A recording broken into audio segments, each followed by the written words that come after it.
Aujourd'hui, bonjour, je vais vous parler de la question d'Abraham dans l'islam. J'ai repensé à ce sujet il y a quelques mois lorsque le pape François s'est rendu en Irak, en particulier à Our, en Chaldée, Our, le pays d'Abraham. C'était au mois de mars de cette année. Des commentateurs ont évoqué, je cite, la paternité commune d'Abraham pour les Juifs, les chrétiens et les musulmans.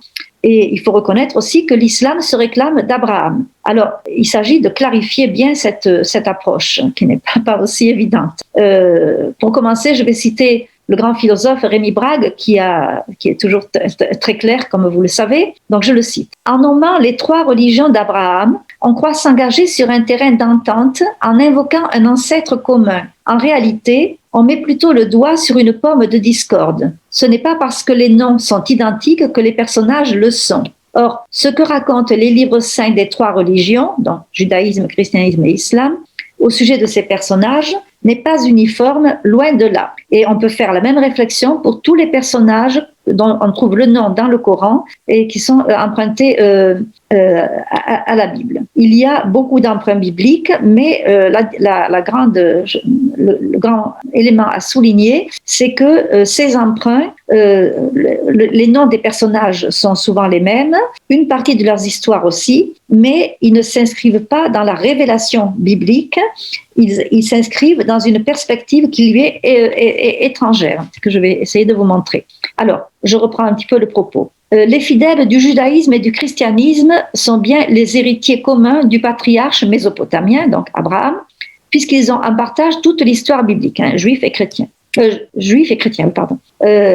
L'islam, pour sa part, ne se référant pas à la Bible mais au Coran, il faut examiner comment Abraham y est présenté. Abraham, en arabe, c'est Ibrahim. On change les A par des I. Alors, le Coran donne à Ibrahim, une très grande importance. Il est question de lui dans 245 versets sur 6356, contenus dans 25 sourates, dont l'une de ces sourates, la 14e, a pour titre Ibrahim. Le nom d'Ibrahim est cité 69 fois dans l'ensemble du texte coranique. Mais les références à Abraham sont dispersées un peu partout, avec des répétitions fréquentes. Il y a des passages qui ressemblent étrangement à l'Ancien Testament, notamment au livre de la Genèse, tandis que d'autres lui sont totalement étrangers. En fait, dans le Coran, tout oriente le croyant musulman tout oriente Abraham, vers Mahomet et le monothéisme islamique. Je vous cite ce verset pour illustrer ce que je viens de dire. Donc, c'est une citation du Coran. C'est Dieu qui dicte à Mahomet. Dit, Dieu est véridique. Suivez la religion d'Abraham, un vrai croyant, qui n'était pas au nombre des polythéistes. Les polythéistes, ce sont ceux qui adorent plusieurs divinités. Cette phrase est extraite du Coran, donc, sourate 3, verset 95. On la trouve dans d'autres versets aussi. Donc, finalement, est-ce qu'Abraham est un prophète musulman ? On va voir comment répondre à la question. Dans la Bible, Abraham inaugure l'aventure de l'histoire du salut. Par contre, pour l'islam, Abraham représente un état de religion antérieur à la loi de Moïse et à la venue de Jésus-Christ. Le Coran ne classe pas Abraham parmi les patriarches, mais il le situe dans une lignée prophétique qui commence avec Adam. Donc, pour le Coran, Adam est déjà un prophète. Adam, il est prophète parce qu'il professe la religion primordiale, c'est-à-dire le monothéisme islamique. Religion primordiale que Dieu a inscrite dans la nature de l'homme dès la création, et l'islam est donc la religion de tous les êtres humains, à laquelle Abraham s'est à son tour rallié après avoir, il faut le noter, partagé l'idolâtrie de son peuple. À ce sujet, c'est intéressant de voir que le Coran met en scène une controverse entre Abraham et son père. Alors, le père d'Abraham dans le Coran n'a pas le même nom que dans la Bible. Dans le Coran, c'est Hazar et dans la Bible, c'est Terah. Mais l'histoire est proche du récit biblique. Alors, je vous cite quelques passages significatifs du Coran. Dans ce dialogue d'Abraham avec son père Hazar, je cite, « Abraham dit à son père Hazar, il l'interroge, « Prends-tu des idoles pour divinité ? Je te vois, toi et ton peuple, dans un égarement manifeste. Je désavoue ce que vous associez à Dieu. Je tourne mon visage comme un vrai croyant vers celui qui a créé les cieux et la terre. Je ne suis pas au nombre des polythéistes. Donc c'est Abraham qui parle à son père Isaac. C'est un extrait de la sourate 6, verset 74 et verset 79. Alors, les polythéistes, c'est toujours pareil, c'est ceux qui adorent des dizaines de divinités. Les associateurs, je le dis tout de suite, je désavoue ce que vous associez à Dieu. Vous voyez, les associateurs, eh bien, c'est nous les chrétiens qui sommes accusés par le Coran d'associer au Dieu un deux autres divinités, en l'occurrence Jésus et probablement Marie. Mais les choses ne sont pas claires au sujet de Marie dans le Coran. Alors, je reviens à la dispute entre Abraham et son père Azar dans le Coran. Abraham dit à son père: « Ô mon père, pourquoi adores-tu ce qui n'entend ni ne voit et qui ne t'est d'aucun avantage? Ô mon père, il m'est venu une science que tu n'as pas reçue. » C'est le Coran, la science en question. « Suis-moi, je te guiderai sur une voie droite. » C'est dans la sourate 19, versets 42 et 43. Alors Azar, le père d'Abraham, lui répond: « Ô Abraham, tu te détournes de mes divinités ?» Il interroge. « Si tu ne cesses pas, je te lapiderai. Va-t'en pour longtemps. » Sourate 19, verset 46. Là, c'est vrai qu'il y a des proximités avec la Bible. Le Coran s'inspire pour ce récit du livre de Josué dans la Bible. Et le Coran dit ensuite, ou ailleurs plutôt, « Alors Allah c'est Dieu, a pris Abraham pour ami. » Sourate 4, verset 125. Et il lui a donné les premiers feuillets comme à Moïse. Sourate 87, verset 19. Je dis un mot. Les premiers feuillets comme à Moïse. Alors de quoi s'agit-il? Est-ce que c'est déjà le Coran? Parce que Moïse, d'après la tradition musulmane, a reçu un livre, c'est la Torah, Jésus l'Évangile, puis Mahomet le Coran. Voilà, les premiers livres, ils ne sont pas identifiés, on ne sait pas qu'est-ce qu'ils sont, quel est leur contenu, et on ne sait pas non plus où ils se trouvent. En tout cas, c'est pour les musulmans, Abraham, il est le modèle le plus prégnant de la foi monothéiste originelle à laquelle le message de Mahomet entend se référer. Et les musulmans suivent en cela les enseignements du Coran où Dieu évoque, je cite, « la religion de votre père Abraham, car c'est lui qui vous a donné le nom de musulman, autrefois déjà et ici même. » Ici même, c'est au 7e siècle quand Mahomet est intervenu dans l'histoire humaine. C'est dans la sourate 22, verset 70. Maintenant, il faut noter une chose, c'est que dans la filiation d'Abraham, le Coran donne la primauté à Ismaël. Et on va évoquer aussi la question de la Mecque. Il y a dans ces aspects-là des différences essentielles avec la Bible. Alors que les Juifs et les chrétiens se disent descendants d'Abraham par Isaac, fils de Sarah, l'épouse légitime, les musulmans, pour leur part, se rattachent à Abraham, mais par Ismaël, le fils d'Agar, qui était la servante égyptienne d'Abraham. Le privilège d'Ismaël, en fait, il n'apparaît pas dans les premiers temps de la prédication de Mahomet à la Mecque. C'était la période entre 610 et 622, comme le montrent les passages du Coran que la tradition musulmane situe dans cette période de la Mecque, première période de la vie publique de Mahomet. Les versets datés de la Mecque disent ceci, j'en cite 2 ou 3. Allah déclare: « En faveur de tes deux ancêtres, Abraham et Isaac. » Donc là, il est question, vous voyez, Abraham et Isaac, et pas d'Ismaël. Sourate 12, verset 6. Un autre verset. « À Abraham, nous avons donné, c'est Dieu qui parle, nous avons donné Isaac et Jacob, puis nous avons établi dans sa descendance la prophétie et le livre. » Le livre, c'est le Coran. Sourate 29, verset 27. Vous voyez, Isaac, mais pas Ismaël. On est toujours à la Mecque. Une troisième référence, toujours Dieu qui parle. « Nous avons béni Abraham et Isaac. » Sourate 37, verset 112. Il y a un autre passage du Coran qui reprend les mêmes termes. C'est dans la sourate 38, verset 45.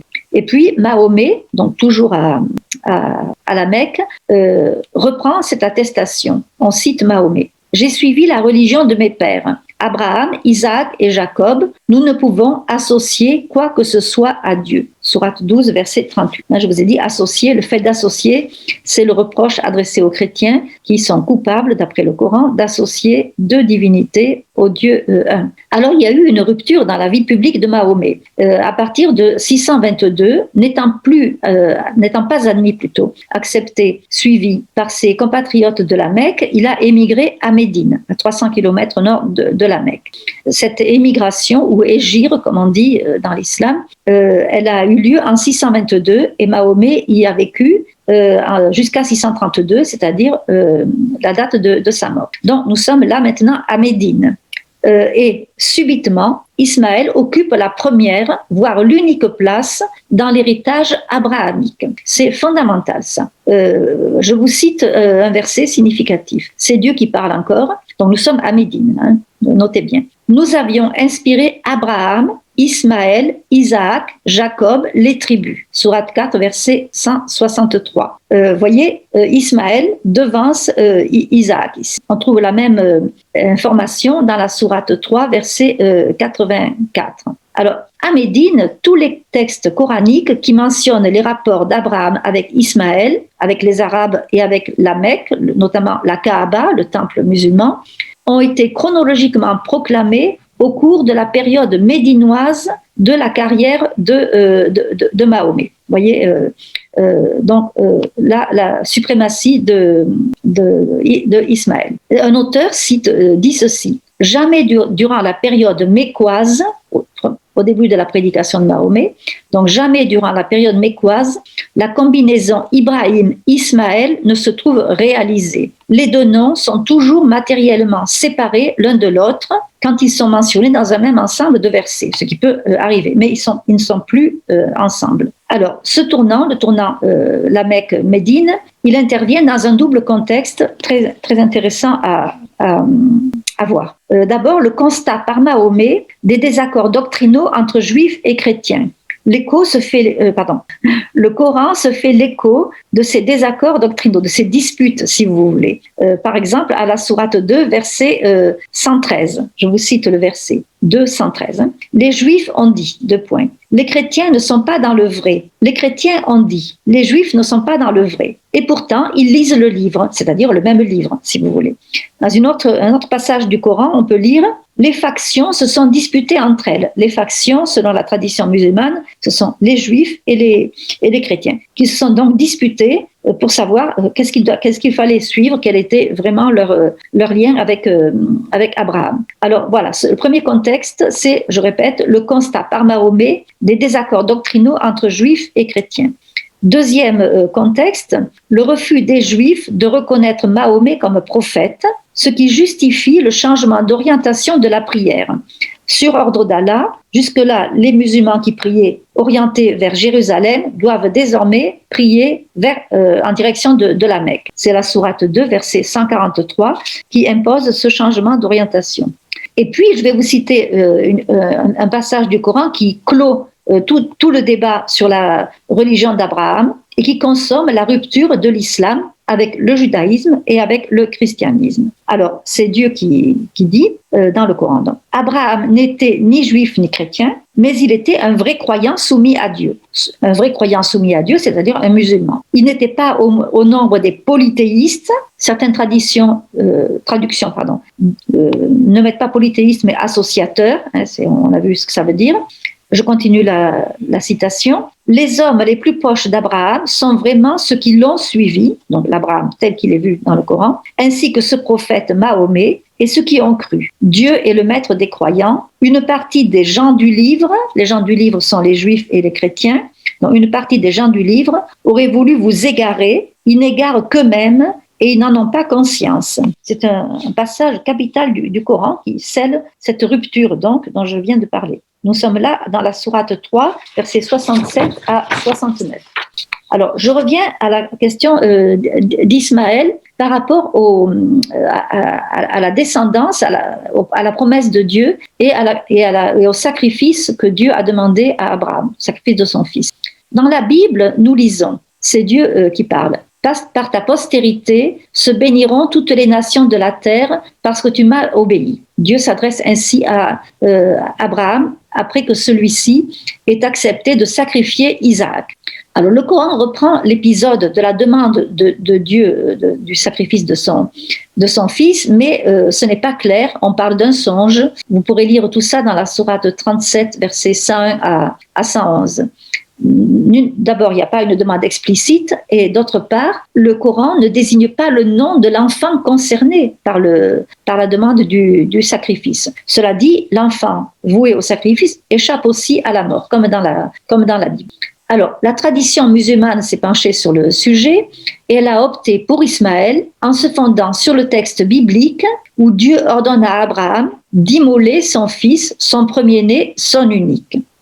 Dans la Genèse. Donc, pour la tradition musulmane, il s'agit évidemment d'Ismaël.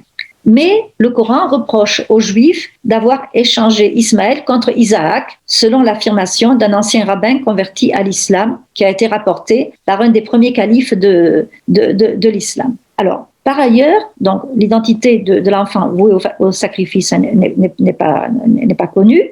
Ce n'est que par la suite que la tradition musulmane dira qu'il s'agissait d'Ismaël. On va y revenir. Par rapport, le récit du Coran n'indique pas clairement l'endroit où s'est déroulé ce sacrifice. Donc, encore une fois, il a eu lieu, mais l'enfant n'est pas mort. La tradition musulmane exclut totalement l'idée que ce sacrifice aurait pu se situer à Jérusalem, au mont Moria, comme c'est mentionné dans la Bible. La tradition musulmane fixe le lieu du sacrifice à la Mecque. Selon la tradition musulmane, la Mecque, c'est le lieu où Abraham, ayant rejoint Agar et Ismaël, Agar, la servante égyptienne, et Ismaël, son fils, sur ce lieu, Abraham, avec Ismaël, aurait consacré les descendants de cette branche et construit ensemble ce que les musulmans appellent la maison d'Allah, c'est-à-dire la Kaaba, vouée au pèlerinage. Le Coran parle de la maison d'Allah comme lieu de pèlerinage dans la sourate 2, verset 127. Voilà un autre verset que je vous cite, c'est Abraham qui parle. « Mon Seigneur, j'ai établi une partie de mes descendants dans une vallée stérile auprès de ta maison sacrée. » La maison sacrée, c'est donc la Kaaba, le temple. « Afin qu'ils s'y acquittent de la prière. » Sourate 14, verset 35. Alors, là, je ne suis plus dans le Coran, mais dans la tradition musulmane, selon cette tradition, l'ange Gabriel aurait aidé Abraham et Ismaël, tous les deux, à construire la Kaaba. Et par la suite, Dieu a demandé à Mahomet de purifier cette antique maison, la Kaaba, qui aurait été dénaturée par des polythéistes, toujours afin de rétablir le pèlerinage dans ce lieu. C'est dans la sourate 22, versets 26 à 31. Un auteur spécialiste de la question a écrit ceci. La précédence d'Ismaël sur Isaac, donc la prééminence si vous voulez, d'Ismaël sur Isaac, prouve celle de la Mecque sur Jérusalem. Il en sera toujours ainsi pour l'islam de tous les temps. Comme je l'ai dit, à partir de ce moment-là, les musulmans ne prient plus en direction de Jérusalem, mais en direction de la Mecque. La Mecque est devenue le principal lieu saint pour tous les musulmans du monde, même si Jérusalem a aussi une importance dans la piété musulmane. C'est une autre question. Alors maintenant, voyons la question de l'alliance. Dans la Bible, nous voyons que Dieu s'adresse à Abraham en ces termes-là. Je cite la Bible. « Ismaël engendrera 12 princes et je ferai de lui une grande nation. Mais, c'est Dieu qui parle, mais mon alliance, je l'établirai avec Isaac. Par lui, par Abraham, seront bénies toutes les nations de la terre. » Toujours dans la Bible. Dans le Coran, on lit ceci. C'est Dieu qui parle là. Nous avons conclu un pacte avec Abraham et Ismaël. Sourate 2, verset 125. Je répète, nous avons conclu un pacte avec Abraham et Ismaël. Vous voyez, l'alliance de Dieu dans l'islam, elle est présentée comme un pacte, c'est pas tout à fait l'alliance, et c'est ponctuel, un pacte, et elle ne concerne que Abraham et Ismaël. Isaac en est exclu. Alors, pour illustrer ce que je viens de dire, je vais vous citer un prêtre lazariste que j'ai bien connu, un prêtre libanais, Antoine Moussali. Voilà ce qu'il écrit. « L'alliance rentre dans la perspective biblique, dans une histoire d'amour, celle que Dieu a conçue de réaliser entre lui et les hommes, pour passer d'une relation de maître à serviteur à une relation d'amour. Perspective qui est étrangère à la vision musulmane, laquelle conçoit les relations entre Dieu et les hommes comme une sorte de pacte conclu entre deux partenaires dont l'un est suzerain et l'autre vassal. Vous voyez, il y a un rapport de sujétion. C'est pas l'alliance à égalité, si vous voulez. Alors, il faut dire un mot de la circoncision. Vous savez sans doute que les musulmans pratiquent la circoncision, pour les garçons, bien sûr. Cette pratique, elle n'est pas mentionnée dans le Coran, mais elle a été empruntée au judaïsme. Dans le judaïsme, elle symbolise l'alliance entre Dieu et l'homme. Dans le Coran, il s'agit simplement d'un signe religieux, mais qui n'a rien à voir avec une question identitaire. La circoncision, excusez-moi, n'est pas prescrite dans le Coran. C'est la tradition musulmane qui a emprunté la circoncision à la tradition juive, qui, elle, donc, prend sa source dans une prescription de la Bible. Maintenant, il faut savoir un peu plus. Alors, on a la chance d'avoir des découvertes récentes. Il y a dans l'islam une prétention à présenter Ismaël comme l'ancêtre des Arabes. Pourquoi ? On se réfère au fait que Abraham s'était rendu dans le Sinaï, où il avait retrouvé Agar, et son fils Ismaël, après que ces deux, donc Sarah et Agar et Ismaël, excusez-moi, je vais aller trop vite, aient été renvoyés par Sarah, l'épouse légitime d'Abraham. Vous connaissez ça très bien. Et puis, il est mentionné dans la Bible que les Arabes seront un grand peuple. Maintenant, ça n'a rien à voir, encore une fois, avec la promesse et l'alliance. C'est très ponctuel. Alors, c'est au sein de ce peuple, le peuple arabe, donc, qu'est apparue la religion nouvelle, donc l'islam, annoncé par Mahomet au 7e siècle, qui est qualifié dans le Coran comme le sceau des prophètes. C'est important. Le sceau des prophètes, c'est celui qui scelle la prophétie. C'est-à-dire, après Mahomet, il ne peut plus y avoir de prophètes. Et vous voyez, en évocation à cet épisode du fait qu'Abraham a rejoint Agar et Ismaël dans le Sinaï, dans une terre arabe, donc, c'est ainsi que pendant longtemps, en Europe, il était traditionnel d'appeler les musulmans des Ismaélites, par référence à Ismaël. Maintenant, comme je vous le disais, il y a des recherches savantes qui ont été entreprises et qui nous montrent d'autres éclairages. On situe souvent maintenant l'origine de l'abrahamisme islamique à une influence judéo-nazaréenne. Alors, quelques mots sur cette influence. Les judéo-nazaréens, en fait, c'est un courant apparu après la destruction du temple de Jérusalem en l'an 70. Ces judéo-nazaréens se revendiquaient à la fois comme les seuls vrais juifs et comme les seuls vrais chrétiens, judéo-nazaréens. Ils refusaient de croire à la crucifixion et à la résurrection de Jésus, ainsi qu'à sa divinité, considérant donc avoir été trompés. Et ils attendaient le retour de Jésus en tant que Messie. Au 7e siècle, les judéo-nazaréens réussissent à convaincre les tribus arabes voisines de la Palestine. Ils réussissent à les convaincre de s'allier à eux pour reconquérir Jérusalem, en leur expliquant que cela prouverait leur commune ascendance abrahamique. Les uns descendants d'Abraham par Isaac, les autres par Ismaël. Mais une fois la victoire acquise sur Jérusalem, eh bien, le Messie, censé redescendre alors sur terre, censé aussi déclencher l'Apocalypse et établir le règne de Dieu, il ne revient pas. Alors, les judéo-nazaréens sont éliminés dans le bouillonnement des guerres entre factions arabes, des guerres qui se sont produites à ce moment-là. Tout le monde revendique le pouvoir au nom de Dieu et la chute des empires qui suit jusqu'à l'émergence d'une puissance nouvelle, le califat, donc le règne de l'islam à partir de la fin du 7e siècle. L'ascendance abrahamique par Ismaël devient pour les musulmans un pivot de légitimation divine de son pouvoir, donc le pouvoir de l'islam. On peut résumer ce que je viens de dire, c'est un peu compliqué comme ça à l'oral, je sais bien, que la race d'Ismaël excommunie la race d'Isaac, vous voyez, du point de vue musulman. Je cite Odon Lafontaine, que vous connaissez bien, qui a fait donc un résumé de la thèse du père Édouard Marie Gallet, cette thèse qui a mis en avant le rôle des judéo-nazaréens. Voilà ce que dit Odon Lafontaine, ce qu'il écrit. En retranchant les judéo-nazaréens de l'équation, les chefs arabes présentent la nation arabe comme étant celle qui constitue la véritable descendance d'Abraham par le fils aîné Ismaël, la seule descendance élue par Dieu à l'exclusion de la branche juive issue d'Isaac. Alors je vais conclure par quelques citations intéressantes, je crois, d'auteurs bien connus et reconnus.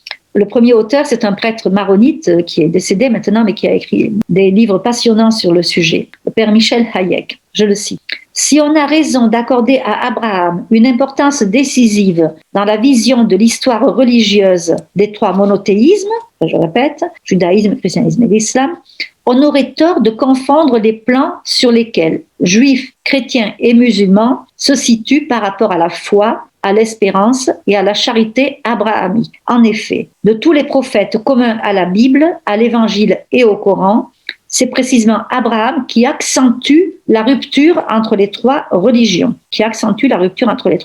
Donc, il faut arrêter de dire que Abraham, c'est notre père commun dans la foi, comme on l'entend parfois. Maintenant, un autre spécialiste, c'est Jacques Ellul, théologien protestant, qui a écrit un livre tout à fait remarquable, dans lequel il dit « Déclarer, nous sommes tous fils d'Abraham » ne signifie rigoureusement rien. On ne peut tirer aucun argument de cette filiation pour proclamer la parenté des chrétiens et des musulmans.